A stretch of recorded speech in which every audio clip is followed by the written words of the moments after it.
ನಮಸ್ಕಾರ. ಬಹುಜನ ಹಿತಾಯ ಬಹುಜನ ಸುಖಾಯ ನೇರ ಪ್ರಸಾರದ ಕಾರ್ಯಕ್ರಮಕ್ಕೆ ಸ್ಪಂದನ ವಾಹಿನಿಯ ಸಮಸ್ತ ವೀಕ್ಷಕರಿಗೂ ಸ್ವಾಗತ. ವಿಶ್ವದಾದ್ಯಂತ ವಿವಿಧ ರಾಷ್ಟ್ರಗಳಲ್ಲಿ ಕುಳಿತುಕೊಂಡು ಇಂಟರ್ನೆಟ್ ಮೂಲಕ ಈ ವಿಶೇಷ ಕಾರ್ಯಕ್ರಮವನ್ನು ವೀಕ್ಷಿಸ್ತಾ ಇರುವಂತಹ ಸಮಗ್ರ ವೀಕ್ಷಕರಿಗೂ ಮತ್ತೊಮ್ಮೆ ಸ್ವಾಗತ. ಬಹುಜನ ಹಿತಾಯ ಬಹುಜನ ಸುಖಾಯ ಅನ್ನುವ ಪದ ಪುಂಜಗಳು ಎಲ್ಲೋ ಕೇಳಿದಂತಿದೆ ಅನ್ನುವುದನ್ನು ನೀವು ನೆನಪಿಸಿಕೊಂಡರೆ ಅದು 100ಕ್ಕೆ 100 ಸತ್ಯ. ಅನುಭವದ ಮೂಸೆಯಲ್ಲಿ ಪಡಿ ಮೂಡಿದ ಬದುಕಿನ ರೂಪಕಗಳು ಇಂದಿನ ಬದುಕಿಗೆ ಪ್ರೇರಣೆಯಾಗಿ ಒದಗುವುದಿದ್ದರೆ ಮತ್ತೆ ಅವುಗಳನ್ನು ಮೆಲುಕು ಹಾಕುವುದರಲ್ಲಿ ತಪ್ಪೇನಿದೆ? 25ಕ್ಕೂ ಮಿಕ್ಕಿ ವರ್ಷಗಳಿಂದ ನಡೆದ ನಿರಂತರ ಹೋರಾಟವೊಂದು ಇಂದಿನ ಮುಂದಿನ ಬದುಕಿಗೆ ಆಧಾರವಾಗಿ ನಮ್ಮನ್ನು ಆಧರಿಸುವುದಿದ್ದರೆ ಅದನ್ನು ಅವಲಂಬಿಸಿದರೆ ತಪ್ಪೇನಿದೆ? ವಿಳಂಬವಾಗುತ್ತಿರುವ ನ್ಯಾಯದಾನ ವ್ಯವಸ್ಥೆಗೆ ಈ ಹೋರಾಟವೊಂದು ಪರ್ಯಾಯ ವ್ಯವಸ್ಥೆಯಾಗಿ ರೂಪುಗೊಳ್ಳುವುದಿದ್ದರೆ ಅದನ್ನು ನಾವು ನೋಡಿದಲ್ಲಿ ನಡೆದಲ್ಲಿ ತಪ್ಪೇನಿದೆ?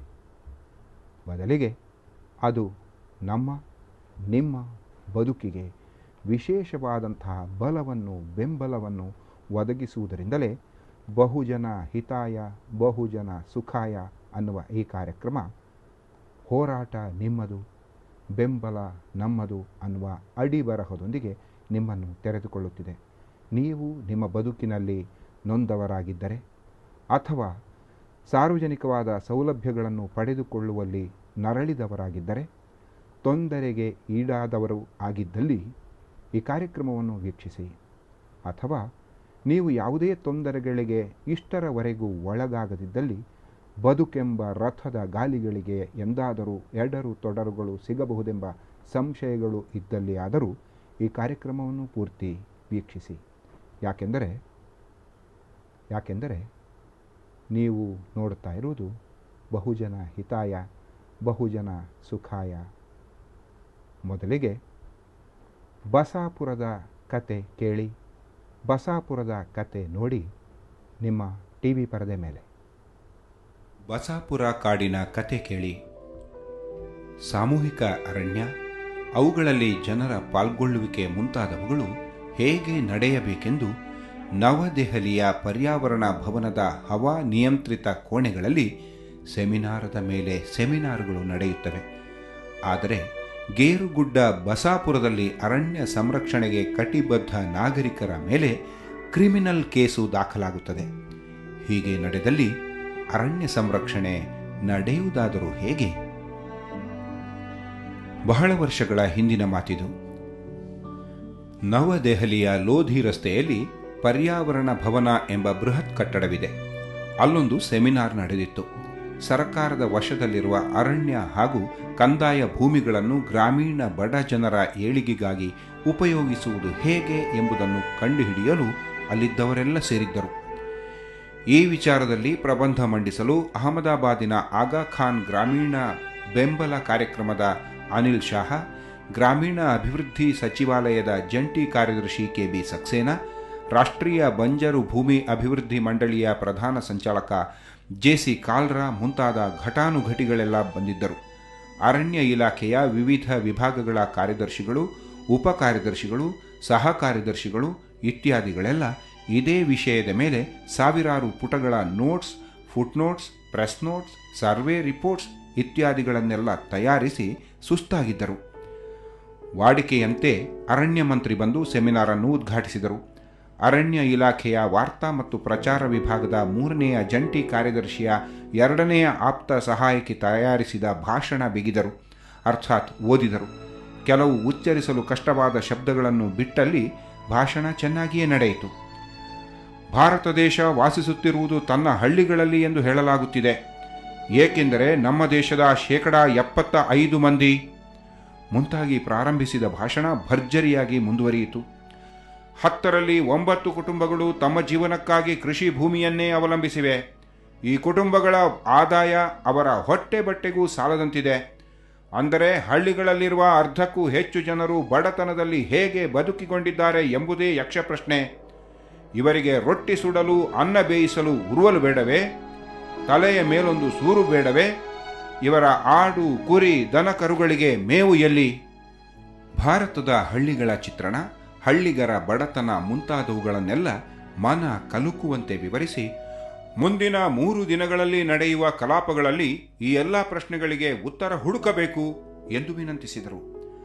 ಅರಣ್ಯದ ಅಭಿವೃದ್ಧಿ ಮತ್ತು ಸಂರಕ್ಷಣೆ, ಪಶು ಸಂಗೋಪನೆ ಮುಂತಾದ ಮಹತ್ತರ ವಿಷಯಗಳನ್ನು ಪೂರ್ತಿಯಾಗಿ ಸಹಕಾರಿ ಇಲಾಖೆಗಳಿಗೆ ಬಿಟ್ಟು ಬಿಡಬಾರದು. ಹಳ್ಳಿಗಳ ಹತ್ತಿರ ಇರುವ ಭೂಮಿ, ಅರಣ್ಯ, ಕೆರೆ, ಕಾಲುವೆ, ಹಳ್ಳ ಮುಂತಾದ ಸಾಮೂಹಿಕ ಆಸ್ತಿಗಳ ನಿರ್ವಹಣೆಯಲ್ಲಿ ಸ್ಥಳೀಯರ ಪಾತ್ರವು ಮುಖ್ಯ ಎಂದು ಅಪ್ಪಣೆ ಕೊಡಿಸಿ ಭಾಷಣ ನಿಲ್ಲಿಸಿದರು. ನೆರೆದವರೆಲ್ಲ ಕೈಚಪ್ಪಾಳೆ ತಟ್ಟಿದರು. ಮುಂದಿನ 3 ದಿನಗಳ ದೀರ್ಘ ಚರ್ಚೆಯ ನಂತರ ಅರಣ್ಯ ಹಾಗೂ ಬಂಜರು ಭೂಮಿ ಅಭಿವೃದ್ಧಿಯಲ್ಲಿ ಜನರ ಸಹಭಾಗಿತ್ವದ ಕುರಿತು ರಚಿಸಿದ ಸರ್ಕಾರಿ ನೀತಿ ಹಾಗೂ ಕಾರ್ಯತಂತ್ರ ಎಷ್ಟು ಕಳಕಳಿಯಿಂದ ಕೂಡಿತ್ತೆಂದರೆ, ಇನ್ನು ಮುಂದಿನ ಕೆಲವೇ ವರ್ಷಗಳೊಳಗೆ ಗ್ರಾಮಸ್ಥರೆಲ್ಲ ಬಡವರಾಗಿ ಉಳಿಯಲು ಸಾಧ್ಯವೇ ಇಲ್ಲ ಎನ್ನುವಷ್ಟರ ಮಟ್ಟಿಗೆ. 1989ರಲ್ಲಿ ಪ್ರಕಟವಾದ 8ನೆಯ ಪಂಚವಾರ್ಷಿಕ ಯೋಜನೆಯ ಪರಿಸರ, ಅರಣ್ಯ ಮತ್ತು ಬಂಜರು ಭೂಮಿ ಅಭಿವೃದ್ಧಿ ಸಮಿತಿಯ ವರದಿಯ 124ನೆಯ ಪುಟದಲ್ಲಿ ನೀವು ಈ ಎಲ್ಲ ಠರಾವುಗಳ ಸಾರಾಂಶವನ್ನು ಇಂದು ನೋಡಿ ಆನಂದ ಪಡಬಹುದು. ಹಾನಗಲ್ಲ ತಾಲೂಕಿನ ಬಸಾಪುರ, ಪೂನಾ ಬೆಂಗಳೂರು ರಾಷ್ಟ್ರೀಯ ಹೆದ್ದಾರಿಯಲ್ಲಿ ಸಿಗುವ ಹಾವೇರಿಯಿಂದ ಪಶ್ಚಿಮಕ್ಕೆ ತಿರುಗಿ ಸುಮಾರು 30 ಕಿಲೋಮೀಟರ್ ಕ್ರಮಿಸಿದರೆ ಹಿರೇಹುಲ್ಲಾಳ ಎಂಬ ಪುಟ್ಟ ಊರಿದೆ. ಅಲ್ಲಿಂದ ಪುನಃ 1 ಕಿಲೋಮೀಟರ್ ದೂರದಲ್ಲಿ ಸಿಗುವ ಹಾವಣಗಿ ಗ್ರಾಮ ಪಂಚಾಯಿತಿ ವ್ಯಾಪ್ತಿಯಲ್ಲಿ ಪುಟ್ಟ ಗ್ರಾಮವೊಂದಿದೆ. ಅದನ್ನು ಗೇರುಗುಡ್ಡ ಬಸಾಪುರ ಎನ್ನುತ್ತಾರೆ. ಈ ಗ್ರಾಮಸ್ಥರಿಗೆಲ್ಲ ಪರಿಸರ ಸಂರಕ್ಷಣೆಯ ಬಗ್ಗೆ ಅಪಾರ ಆಸಕ್ತಿ. ಹಾವೇರಿಯ ಪರಿಸರ ವೇದಿಕೆಯವರೊಮ್ಮೆ ಸಾಮಾಜಿಕ ಹಾಗೂ ಪರಿಸರ ಕಾರ್ಯಕರ್ತರಿಗಾಗಿ ವಿಚಾರಗೋಷ್ಠಿಯೊಂದನ್ನು ಏರ್ಪಡಿಸಿ ಸರ್ಕಾರ ರೂಪಿಸಿದ ಸಾಮಾಜಿಕ ಅರಣ್ಯ ಯೋಜನೆಯ ಮಾಹಿತಿ ನೀಡಿದ್ದರು. ಸಾಮಾಜಿಕ ಅರಣ್ಯ ಯೋಜನೆಯ ಪ್ರಕಾರ ಗ್ರಾಮಸ್ಥರೆಲ್ಲ ಪಾಲು ಬಂಡವಾಳ ಹಾಕಿ ಅರಣ್ಯದ ಸಂರಕ್ಷಣೆಯ ಹೊಣೆಗಾರಿಕೆಯನ್ನು ವಹಿಸಿದ್ದಲ್ಲಿ ಅರಣ್ಯದ ಲಾಭದಲ್ಲಿ ಅರ್ಧಾಂಶ ಗ್ರಾಮಕ್ಕೆ ಸಿಗಲು ಅವಕಾಶವಿತ್ತು. ಈ ಶಿಬಿರದಲ್ಲಿ ಭಾಗವಹಿಸಿದ ಬಸಾಪುರದ ಕೆಲವು ತರುಣರು ಹಳ್ಳಿಗೆ ಹಿಂದಿರುಗಿ ಈ ಯೋಜನೆ ಬಗ್ಗೆ ಹಿರಿಯರಿಗೆ ಹೇಳಿದರು. ನಮ್ಮ ಹಳ್ಳಿಯಲ್ಲೂ ಸಾಮಾಜಿಕ ಅರಣ್ಯ ಏಕಿರಬಾರದು ಎಂದು ಆಲೋಚಿಸಿದ ಹಿರಿಯರೆಲ್ಲ ಅರಣ್ಯ ಇಲಾಖೆಯನ್ನು ಸಂಪರ್ಕಿಸಿದರು. ಹೇಗೂ ಗ್ರಾಮಕ್ಕೆ ಸೇರಿದ ಗೋಚಾರವೂ ಜಮೀನು ಇದೆ. ಈ ಸಾಮೂಹಿಕ ಭೂಮಿಯಲ್ಲಿ ಕಾಡು ಬೆಳೆಸಲು ಸಾಧ್ಯವೇ ಎಂದು ವಿಚಾರಿಸಿದರು. ಕೆಲವು ಸಮಯದ ನಂತರ ಬಸಾಪುರಕ್ಕೊಂದು ಸಾಮಾಜಿಕ ಅರಣ್ಯ ಮಂಜೂರಾದ ಸುದ್ದಿಯೂ ಬಂತು. ತಮ್ಮ ಹಳ್ಳಿಗೊಂದು ಅರಣ್ಯ ಮಂಜೂರಾದ ಸುದ್ದಿ ಕೇಳಿ ಹಳ್ಳಿಗರೆಲ್ಲ ಬೀಗಿದರು. 1987ರ ಮಳೆಗಾಲದಲ್ಲಿ ಸುಮಾರು 120 ಎಕರೆ ಜಮೀನಿನಲ್ಲಿ ಅರಣ್ಯ ಇಲಾಖೆಯ ವತಿಯಿಂದ ಉತ್ತಮ ಜಾತಿಯ ಸಸ್ಯಗಳ ನಾಟಿ ನಡೆಯಿತು. 2 ವರ್ಷಗಳಲ್ಲಿ ಸಸಿಗಳೆಲ್ಲ ಬೆಳೆದವು. ಗ್ರಾಮ ಅರಣ್ಯ ಸಮಿತಿ 1989ರಲ್ಲಿ ಗ್ರಾಮಸ್ಥರೆಲ್ಲ ಸೇರಿ ಗ್ರಾಮ ದೇವತೆಯ ಹೆಸರಿನಲ್ಲಿ ಬಸವೇಶ್ವರ ಗ್ರಾಮ ಅರಣ್ಯ ಸಮಿತಿಯ ರಚನೆ ಮಾಡಿದ್ರು. ಈ ಅರಣ್ಯದ ಸಂರಕ್ಷಣೆ ವ್ಯವಸ್ಥಿತವಾಗಿ ನಡೆಯಲೆಂದೇ ಈ ಸಮಿತಿ ರಚಿಸಲಾಗಿತ್ತು. ಈ ಯೋಜನೆಯಲ್ಲಿ ಸಿಗುವ ಲಾಭಾಂಶವನ್ನೆಲ್ಲ ಬಸವೇಶ್ವರನ ಗುಡಿಯ ಜೀರ್ಣೋದ್ಧಾರಕ್ಕಾಗಿ ವ್ಯಯಿಸಲು ಸಮಿತಿಯು ನಿರ್ಧರಿಸಿತು. ಸಮಿತಿಯ ವತಿಯಿಂದ 500 ರೂಪಾಯಿಗಳ ತಿಂಗಳ ಪಗಾರ ನೀಡಿ ಓರ್ವ ಕಾವಲುಗಾರನ ನೇಮಕವೂ ಆಯಿತು. 1996ರ ಹೊತ್ತಿಗೆ ಸಸಿಗಳೆಲ್ಲ ಮರವಾಗಿ ದಷ್ಟಪುಷ್ಟವಾಗಿ ಬೆಳೆದವು. ಮರಗಳು ಬೆಳೆದಂತೆ ಅವುಗಳ ರಕ್ಷಣೆಯ ಭಾರವೂ ಅಧಿಕವಾಯಿತು.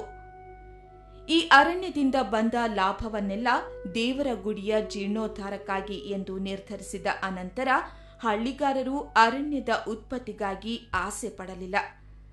ಅಲ್ಲಿ ಬೆಳೆದ ಹುಲ್ಲನ್ನು ಏಲಂ ಹಾಕಿ ಮಾರಾಟ ಮಾಡಿ ಬಂದ ಹಣವನ್ನು ಫಾರೆಸ್ಟ್ ಕಮಿಟಿಯ ಖಾತೆಗೆ ಜಮಾ ಮಾಡಿದರು. 1-2 ಬಾರಿ ಗ್ರಾಮಸ್ಥರು ಕಾಡುತ್ಪತ್ತಿಯನ್ನು ಕೊಂಡೊಯ್ಯಲು ಪ್ರಯತ್ನಿಸಿದಾಗ ಫಾರೆಸ್ಟ್ ಕಮಿಟಿಯವರು ಅವರನ್ನ ವಿಚಾರಿಸಿ ದಂಡ ಹಾಕಿದ್ದೂ ಇದೆ. ಮಾಡಿದ ತಪ್ಪಿಗೆ ಬಸವೇಶ್ವರನ ಗುಡಿಯ ದೀಪಕ್ಕೆ 1/2 ಲೀಟರ್ ಎಣ್ಣೆ ಹಾಕಿ ಪಾಪ ಪರಿಹಾರ ಮಾಡಿಸಿದ್ದೂ ಇದೆ. ಕಥೆಯ ಆರಂಭ ಇದು. ಕಥೆ ಅಂದ ತಕ್ಷಣ ಕಲ್ಪನೆಯ ಕೊಂಡಿಗಳು ಅನ್ನುವ ನಿಮ್ಮ ಕಲ್ಪನೆ ತಪ್ಪು ಅನ್ನುವುದನ್ನು ಈ ಸಂದರ್ಭದಲ್ಲಿ ಹೇಳಲು ಇಚ್ಛೆ ಪಡ್ತಾ ಇದ್ದೇವೆ ಬಹುಜನ ಹಿತಾಯ ಬಹುಜನ ಸುಖಾಯ ಕಾರ್ಯಕ್ರಮದ ಮೂಲಕ. ಯಾಕೆಂದರೆ ನೀವು ಕೇಳುತ್ತಿರುವುದು ಜೀವಂತ ಕಥೆಗಳು. ಇದು ಈ ಬಹುಜನ ಹಿತಾಯ ಬಹುಜನ ಸುಖಾಯ ಕಾರ್ಯಕ್ರಮದ ಒಂದು ತಿರುವಾದರೆ ಇನ್ನೊಂದು ಮುಖ್ಯ ತಿರುವಿನತ್ತ ನಾವೀಗ ಸಾಗುತ್ತಿದ್ದೇವೆ. ಆ ತಿರುವು, ಆ ಬಲವು ಡಾಕ್ಟರ್ ರವೀಂದ್ರನಾಥ್ ಶಾನುಭೋಗ್ ಅವರು. ಇವತ್ತು ಈ ಕಾರ್ಯಕ್ರಮದಲ್ಲಿ ನಮ್ಮ ಜೊತೆ ಅತಿಥಿಯಾಗಿ ಭಾಗವಹಿಸಿ ಬಹುಜನ ಹಿತಾಯ ಬಹುಜನ ಸುಖಾಯ ಕಾರ್ಯಕ್ರಮದ ಬೆನ್ನೆಲುಬಾಗಿ ನಿಂತಿದ್ದಾರೆ. ಸರ್, ನಿಮಗೆ ಈ ಕಾರ್ಯಕ್ರಮಕ್ಕೆ ಪ್ರೀತಿಯ ಸ್ವಾಗತ. ನಮಸ್ಕಾರ. ವಿಶೇಷವಾಗಿ ಈ ಸಂದರ್ಭದಲ್ಲಿ ನಿಮ್ಮನ್ನು ಅಭಿನಂದಿಸಲು ಈ ವೇದಿಕೆಯನ್ನು ನಾನು ಬಳಸಿಕೊಳ್ಳಿಕ್ಕೆ ಇಷ್ಟಪಡ್ತಾ ಇದ್ದೇನೆ. HRPF udupi.hpage.com ಅನ್ನುವ ಅಂತರ್ಜಾಲ ತಾಣ ಇವತ್ತು ಲೋಕಾರ್ಪಣೆಯಾಗಿದೆ. ಇದರ ಜೊತೆಗೆ ಎಂಡೋಸಲ್ಫಾನ್ ಸಂತ್ರಸ್ತರಿಗಾಗಿ ಮತ್ತು ಅದೇ ಕಾರಣಕ್ಕಾಗಿಯೇ ಪ್ರಧಾನವಾದ ಲಕ್ಷ್ಯವನ್ನು ಇರಿಸಿಕೊಂಡು ಹ್ಯೂಮನ್ ರೈಟ್ಸ್ udupi.org ಅನ್ನುವ ಇನ್ನೊಂದು ಅಂತರ್ಜಾಲ ತಾಣ ಕೂಡ ನಿಮ್ಮ ನೇತೃತ್ವದಲ್ಲಿ ಲೋಕಾರ್ಪಣೆಯಾಗಿದೆ. ಇವೆರಡರ ವಿಶೇಷ ಸಾಧನೆ ಜನಮಾನಸವನ್ನು ತಲುಪಲಿ, ನಿಮ್ಮ ಆಶಯಗಳು ನೆರವೇರಲಿ ಅನ್ನುವ ಶುಭ ಹಾರೈಕೆಯೊಂದಿಗೆ ಮತ್ತೊಮ್ಮೆ ನಿಮಗೆ ಅಭಿನಂದನೆಗಳನ್ನು ಸಲ್ಲಿಸಲಿಕ್ಕೆ ಇಷ್ಟಪಡ್ತಾ ಈ ಕಾರ್ಯಕ್ರಮಕ್ಕೆ ಮತ್ತೊಮ್ಮೆ ನಿಮ್ಮನ್ನು ಸ್ವಾಗತಿಸ್ತೇನೆ. ನಮಸ್ಕಾರ. ನಮಸ್ಕಾರ. 25ಕ್ಕೂ ಮಿಕ್ಕಿ ವರ್ಷಗಳಿಂದ ಬಳಕೆದಾರರ ಕಾರ್ಯಕರ್ತರಾಗಿ ಹೋರಾಟವನ್ನು ನಡೆಸಿದ ದಿಟ್ಟ ಮತ್ತು ಸಮರ್ಥ ನೀವು. ಈ ಹಿನ್ನೆಲೆಯಲ್ಲಿ ಬಸಾಪುರದ ಕಥೆಗೆ ಸಂಬಂಧಪಟ್ಟಂತೆ ಒಂದೆರಡು ಪ್ರಶ್ನೆಗಳನ್ನು ಕೇಳಲಿಕ್ಕೆ ಇಷ್ಟಪಡ್ತಾ ಇದ್ದೇನೆ. ಬಸಾಪುರದಲ್ಲಿ ಈಗಾಗಲೇ ನಾವು ಕೇಳಿದ ಕಥೆಯ ಹಾಗೆ ಗಿಡಗಳು ಮೊಳಕೆ ಬಂದವು. ಗ್ರಾಮಸ್ಥರ ಪ್ರೀತಿಯ ದ್ಯೋತಕವಾಗಿ ಅವರು ಇಷ್ಟಪಟ್ಟಂತಹ ಅರಣ್ಯ ಸಂರಕ್ಷಣೆಯ ಜವಾಬ್ದಾರಿ ಅವರಿಗೆ ಸಂದಿತು. 2 ವರ್ಷಗಳ ಸಸಿಗಳಾಗಿ ಅವರು ಅವುಗಳನ್ನು ಕಾಪಿಡುವ ಮಕ್ಕಳಂತೆ ಪ್ರೀತಿಯಿಂದ ಕಾಣುವ ಹಂತಕ್ಕೆ ಬೆಳೆದರು. 25 ವರ್ಷಗಳ ಹಿಂದೆ ಇಂಥದ್ದೊಂದು ಪದ್ಧತಿ ಇದ್ದ ದಿನಗಳನ್ನು ನೀವು ನೆನಪಿಸಿಕೊಳ್ಳುವುದಿದ್ದರೆ ಹೇಗಿರ್ತು ಆ ದಿನಗಳು? ಇಂತಹ ಒಂದು ಆಸೆಗಳನ್ನು ಜನರ ಮನಸ್ಸಿನಲ್ಲಿ ಸರ್ಕಾರ ಹೇಗೆ ಹುಟ್ಟು ಹಾಕ್ತಾ ಇತ್ತು ಮತ್ತು ಆ ಜಾಗ, ಅಲ್ಲಿ ಗಿಡಗಳನ್ನು ಬೆಳೆಸುವಂತಹ ಒಂದು ಪದ್ಧತಿ ಹೇಗಿತ್ತು? ಕರ್ನಾಟಕದಾದ್ಯಂತ ಹಲವಾರು ಪರಿಸರ ಪ್ರೇಮಿಗಳು ಈ ಯೋಜನೆಯನ್ನು ಸ್ವಾಗತಿಸಿದ್ದಿದೆ. ನಾವು ದಕ್ಷಿಣ ಕನ್ನಡ ಜಿಲ್ಲೆಯಲ್ಲೂ, ಆಗ ಅವಿಭಾಜಿತ ದಕ್ಷಿಣ ಕನ್ನಡ ಜಿಲ್ಲೆ, ಇಲ್ಲಿ ಸಹ ಹಲವಾರು ಯೋಜನೆಗಳನ್ನು ಹಾಕಿದ್ದಿದೆ. ಆದರೆ ದಾವಣಗೆರೆ, ಬಾಗಲಕೋಟೆ ಮತ್ತು ಈ ಉತ್ತರ ಕರ್ನಾಟಕದ ಏರಿಯಾದಲ್ಲಿ ಸಾಧಾರಣ 100ಕ್ಕೂ ಹೆಚ್ಚು ಹಳ್ಳಿಗಳ ಅವರು ಈ ಯೋಜನೆಯನ್ನು ಸ್ವಾಗತಿಸಿ ಹಲವಾರು ಯೋಜನೆಗಳನ್ನು ಕಾರ್ಯರೂಪಕ್ಕೆ ತಂದಿದ್ದಿದೆ. ಅದರಲ್ಲಿ ಒಂದು ಬಸಾಪುರ. ಆ ಬಸಾಪುರದ ಕಥೆಯಲ್ಲಿ ನೀವು ಈಗ ನೋಡೋದಂತಾದರೆ ಅಲ್ಲಿ ಈ ಹಳ್ಳಿಗರು ಈ ಯೋಜನೆಯನ್ನು ಕೈಗೊಂಡದ್ದು ಅವರಿಗೋಸ್ಕರ ಅಲ್ಲ. ಸರ್ಕಾರ ಏನು ಮಾಡಿತ್ತು ಅಂತೇಳಿದರೆ, ಒಂದು 10 ಲಕ್ಷ ರೂಪಾಯಿ ಜನರು ಕಾಂಟ್ರಿಬ್ಯೂಟ್ ಮಾಡಿದರೆ 10 ಲಕ್ಷ ರೂಪಾಯಿಯನ್ನು ಸರ್ಕಾರ ಕಾಂಟ್ರಿಬ್ಯೂಟ್ ಮಾಡುತ್ತೆ.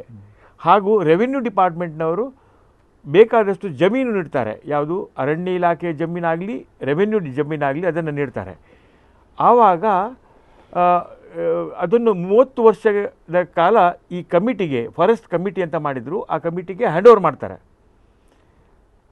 ಅವರು ಟೀಕ್ ವುಡ್, ಸ್ಪೆಷಲಿ ತೇಗದ ಮರ, ಅದನ್ನು ಹತ್ತಿರ 5 ಫೀಟಿಗೆ ಒಂದು ಸರ್ತಿ ನೆಟ್ಟು ಅದನ್ನು ಬೆಳೆಸೋದು. 5 ಅಥವಾ 6 ವರ್ಷದ ನಂತರ ಮೊದಲ ನಾಟಿ ಮಧ್ಯೆ ಇದ್ದದ್ದನ್ನು ಕಟ್ ಮಾಡೋದು. ಆವಾಗ ಹೆಚ್ಚು ಕ್ರಯ ಸಿಗೋದಿಲ್ಲ ಅದಕ್ಕೆ. ಅದು ಒಂದೊಂದಕ್ಕೆ ಸಾಧಾರಣ 200 ರೂಪಾಯಿ ಸಿಗುತ್ತೆ ಒಂದು ಇದಕ್ಕೆ ಮರಕ್ಕೆ. 10 ವರ್ಷದ ನಂತರ 2ನೇ ನಾಟಿ ಮತ್ತು 3ನೇ ನಾಟಿ, ಹೀಗೆ ಮಾಡಿ 20 ಲಕ್ಷ 10 ಲಕ್ಷ ಸರ್ಕಾರದ್ದು 10 ಲಕ್ಷ ಅವರದ್ದು ಹಾಕಿದರೆ ಆ 20 ಲಕ್ಷಕ್ಕೆ ಸಾಧಾರಣ 2 ಕೋಟಿ ರೂಪಾಯಿದ್ದು ಪ್ರಾಫಿಟ್ ಬರ್ತದೆ ಆಫ್ಟರ್ 20 ಇಯರ್ಸ್ ಅಂಥೇಳಿ ಲೆಕ್ಕ ಹಾಕಿ ಹಲವಾರು ಇಂಥ ಸಾಮಾಜಿಕ ಅರಣ್ಯ ಯೋಜನೆ ಅಂತೇಳಿ ಹಾಕಿದ್ದು. ಅದಕ್ಕೆ ಪರಿಸರ ಪ್ರಿಯರೆಲ್ಲ ತುಂಬ ಎನ್ಕರೇಜ್ ಮಾಡಿದರು. ಅಂತಹ ಸಾಧಾರಣ ಕಡಿಮೆ ಅಂತೇಳಿದ್ರೆ 800 ಸಾಮಾಜಿಕ ಅರಣ್ಯಗಳು ಬಂದದ್ದು ನಾನು ಲೇಖನವನ್ನು ಬರೆದಿದ್ದೇನೆ ಅದಕ್ಕೆ. ಬಹಳ ಒಂದು ಸುಂದರವಾದಂತಹ ಯೋಜನೆ. ಬಹುಶಃ ಜನರಿಗೂ ಒಂದು ಒಳ್ಳೆಯ ಉತ್ಪತ್ತಿ, ಜೊತೆಗೆ ಪರಿಸರ ಪ್ರೀತಿ, ತಮ್ಮ ಸುತ್ತಮುತ್ತಲಿನ ಕೃಷಿ ಭೂಮಿಯ ಸುತ್ತ ಒಂದು ರಕ್ಷಣೆಯ ಮತ್ತು ಪರಿಸರ ಪರವಾದಂತಹ ಚಿಂತನೆಗೆ ತೊಡಗಿಕೊಳ್ಳುವಂತಹ ಒಂದು ಒಳ್ಳೆಯ ಸಂದೇಶವನ್ನು ನೀಡುವಂತಹ ಯೋಜನೆ. ಬಹುಪಾಲು ಇದು ಆಚರಣೆಗೆ ಬಂತು. ನೀವು ಹೇಳಿದ ಹಾಗೆ ಈ ಭಾಗದಲ್ಲಿ ಅದರ ಆಚರಣೆ ಸ್ವಲ್ಪ ಮಟ್ಟಿಗೆ ಕಮ್ಮಿ ಅಂತ ಕಂಡ್ರು ಉತ್ತರ ಕರ್ನಾಟಕದಲ್ಲಿ. ಅಂದರೆ ನಮ್ಮಲ್ಲಿ ಸಾಧಾರಣ 100 ಎಕರೆ 200 ಎಕರೆ ಅಂತ ಜಾಗ ದಕ್ಷಿಣ ಕನ್ನಡ ಜಿಲ್ಲೆಯಲ್ಲಿ ಇಲ್ಲ. ಅಲ್ಲಿ ಬಂಜರು ಭೂಮಿ ಇದೆ. ಆ ಬಂಜರು ಭೂಮಿಯಲ್ಲಿ ಈ ಯೋಜನೆ ಬಹಳ ಎಫೆಕ್ಟಿವ್ ಆಗಿ ಕಾರ್ಯರೂಪಕ್ಕೆ ಬಂದಿದೆ. ಇಂತಹ ಯೋಜನೆಗಳು ಕಾರ್ಯರೂಪಕ್ಕೆ ಬರಬೇಕಾದರೆ ನೇರವಾಗಿ ಸರ್ಕಾರದ ಪ್ರತಿನಿಧಿಯಾಗಿ ಅರಣ್ಯ ಇಲಾಖೆ ಅಥವಾ ಇಂತಹ ಸರ್ಕಾರಿ ಇಲಾಖೆಗಳು ಕಾರ್ಯನಿರ್ವಹಿಸಲೇಬೇಕಾಗ್ತದೆ. ಒಂದು ಅರಣ್ಯ ಇಲಾಖೆ, ಎರಡನೇದು ರೆವಿನ್ಯೂ ಇಲಾಖೆಯಲ್ಲಿ ಅವರು ಭೂಮಿ ಮಂಜೂರು ಮಾಡಬೇಕು, ಮೂರನೇದು NGOs ಸರ್ಕಾರೇತರ ಸಂಸ್ಥೆಗಳು. ಅದರಲ್ಲಿ ಹಾವೇರಿಯ ಶ್ರೀಮತಿ ಮಾಧುರಿ ದೇವಧರ್ ಅಂತೇಳಿದ್ದಾರೆ, ಹಾಗೆ SR ಹಿರೇಮಠ್ ಅಂತಿದ್ದಾರೆ, ಈಗ ಈ ರೆಡ್ಡಿಗಳ ಎದುರಿಗೆ ಫೈಟ್ ಮಾಡ್ತಾ ಇದ್ದಾರೆ. ಇಂಥ ಹಲವಾರು ಸರ್ಕಾರೇತರ ಸಂಸ್ಥೆಗಳು ಇದರಲ್ಲಿ ಕ್ರಿಯಾಶೀಲರಾಗಿ ಭಾಗವಹಿಸಿದ್ದನ್ನು ನಾನು ಕಂಡಿದ್ದೇನೆ. ಆ ಮೂಲಕ ಕಿತ್ತಿಕೋ ಹಚ್ಚಿಕೋ ಸುಮಾರು ಯೋಜನೆಗಳು, ಸುಮಾರು ಆಂದೋಲನಗಳು ಹುಟ್ಟಿಕೊಂಡಿತ್ತು. ಪರಿಸರ ಪರವಾದಂತಹ ಇಂತಹ ಯೋಜನೆಗಳು ಹುಟ್ಟಿ ಬೆಳೆದ ಬಳಿಕ ಒಂದು ಹಂತದಲ್ಲಿ, ಈಗ ಉದಾಹರಣೆಗೆ ಈ ಅರಣ್ಯ ಇಲಾಖೆಯ ವರ್ತನೆಗಳು ಅಥವಾ ಸಾರ್ವಜನಿಕರೊಂದಿಗೆ ಅವರು ಸಂಭಾಷಿಸುವ ರೀತಿ, ವ್ಯವಹರಿಸುವ ರೀತಿ ಆಗ ಯಾವ ಮಟ್ಟದಲ್ಲಿತ್ತು? ಅವರು ಚೆನ್ನಾಗಿ ಸಾರ್ವಜನಿಕರೊಂದಿಗೆ ವ್ಯವಹರಿಸಿ ಅವರನ್ನು ಉತ್ತೇಜನಗೊಳಿಸ್ತಾ ಇದ್ರು, ಅಥವಾ ಇವರ ಆಸಕ್ತಿ ಹೆಚ್ಚಿದ್ದು ಇವರನ್ನು ಅವರು ದುಡಿಸ್ಕೊಳ್ತಾ ಇದ್ರು? ನೋಡಿ, ಹೈಯೆಸ್ಟ್ ಲೆವೆಲ್ನಲ್ಲಿ principal chief conservator of forest Parameshwarappa ಅಂತಿದ್ರು. ತಾರನಾಥ್ ಆಳ್ವ ಅಂತ ದಕ್ಷಿಣ ಕನ್ನಡ ಜಿಲ್ಲೆಯವರಿದ್ದರು. ನಮ್ಮ ಯಲ್ಲಪ್ಪ ರೆಡ್ಡಿ ಅಂತೇಳಿ ಸೆಕ್ರೆಟರಿ ಆಗಿ ಹೋದ್ರು. ಮತ್ತೆ ಅಂಥವರೆಲ್ಲ ಅವರೇ ಪರಿಸರ ಪ್ರೇಮಿಗಳು. ಅವರ ನೇತೃತ್ವದಲ್ಲಿ ಇಂಥ ಹಲವಾರು ಕಾರ್ಯಕ್ರಮಗಳು ಯೋಜನೆಗೆ ಬಂದಿತ್ತು. ಆದರೆ ಕೆಳಸ್ತರದಲ್ಲಿ ರೇಂಜ್ ಫಾರೆಸ್ಟ್ ಆಫೀಸರ್, ಅದರ ಕೆಳಗಿನ ಸ್ತರದಲ್ಲಿ ಬಹಳ ಅಂತ ಅವರು ಈ ಯೋಜನೆಯ ಒಂದು ಕಲ್ಪನೆಗೆ ಅವರಿಗೆ ಆಗಲಿಲ್ಲ. ಅದು ಮುಂಚಿನ ಫಾರೆಸ್ಟ್ ಡಿಪಾರ್ಟ್ಮೆಂಟ್ ಇದ್ದೇ ಆ ಕಲ್ಪನೆ ಅವರದ್ದು. ಜನರ ಮೇಲೆ ದಬ್ಬಾಳಿಕೆ ಮಾಡುವಂಥದ್ದು ತಮ್ಮ ಹಕ್ಕು ಅಂತೇಳಿ ತಿಳ್ಕೊಂಡವರೆಲ್ಲ. ಅವರಿಂದ ಏನೇನೆಲ್ಲ ಅನಾಹುತ ಆಯಿತು ಅಂತ ಸಾಧಾರಣ 8-9 ಪ್ರಕರಣಗಳನ್ನು ನಾವು ಹ್ಯಾಂಡಲ್ ಮಾಡಿದ್ದೇವೆ. ಅದರಲ್ಲಿ ಒಂದು ಬಸಾಪುರ ಒಂದು. ಪ್ರಿಯ ವೀಕ್ಷಕರೇ, ನಾಡಿನ ಜನರು ಸರ್ಕಾರದ ಪ್ರೇರಣೆ ಪ್ರೋತ್ಸಾಹದ ಜೊತೆಗೆ ಅರಣ್ಯ ಇಲಾಖೆಯ ಜೊತೆ ಸೇರಿ ರೆವಿನ್ಯೂ ಡಿಪಾರ್ಟ್ಮೆಂಟ್ನ ಸಹಯೋಗದೊಂದಿಗೆ ಬಸಾಪುರದಲ್ಲಿ ಅರಣ್ಯ ಬೆಳೆಸಿದರು. 2 ವರ್ಷಗಳನ್ನು ಮೀರಿ ನಿಂತ ಅರಣ್ಯ ಚಿಗುರಿತು, ಮಳೆಯಿತು, ಮರ ದೊಡ್ಡದಾಯಿತು, ಕಡಿಯುವ ಹಂತಕ್ಕೆ ಬಂತು. ಮುಂದೇನಾಯಿತು? ಡಾಕ್ಟರ್ ರವೀಂದ್ರನಾಥ್ ಶಾನುಭೋಗ್ ಅವರು ಹೇಳಿದ ಹಾಗೆ ಇದು ವಿಶೇಷವಾದಂತಹ ಪ್ರಗತಿಯನ್ನು ಕಂಡಿತೆ ಅಥವಾ ಕಥೆ ತಿರುವು ಪಡೆಯಿತೆ? ನೋಡೋಣ ಪುಟ್ಟ ವಿರಾಮದ ನಂತರ. ಮತ್ತೆ